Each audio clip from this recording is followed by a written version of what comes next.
Isang bagong tahanan para sa mga mananayaw ang binuksan sa Baguio City. Noong ika-7 ng Nobyembre, opisyal nang inunsad ang 7 Studio na itinatag ng So What Street Dance Company na pinamumunuan nila Head Coach AR at Coach Aya. Sa kabila ng pagbukas ng mga bagong dance studio at komunidad sa lungsod, ang 7 Studio ay nagbigay daan para sa mas maraming mananayaw at enthusiast na magkaroon ng espasyo para sa pagsasanay at pag-unlad.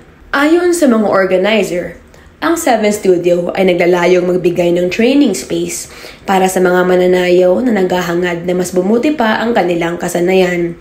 Mula sa mga baguhan hanggang sa profesional na dancers. Masaya. Same time, pangarap namin to dati noon pa.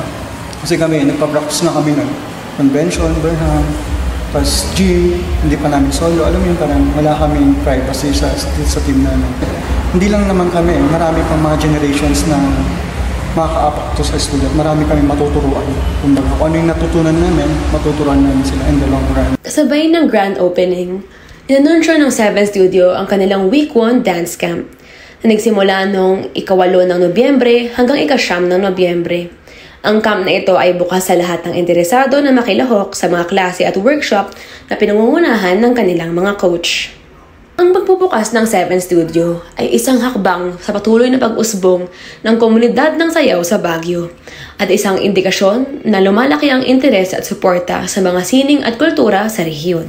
Inaanyayahan din ng mga coach na ang lahat ng interesado ay mag-register para makasali sa kanilang dance recital nitong darating na Disyembre.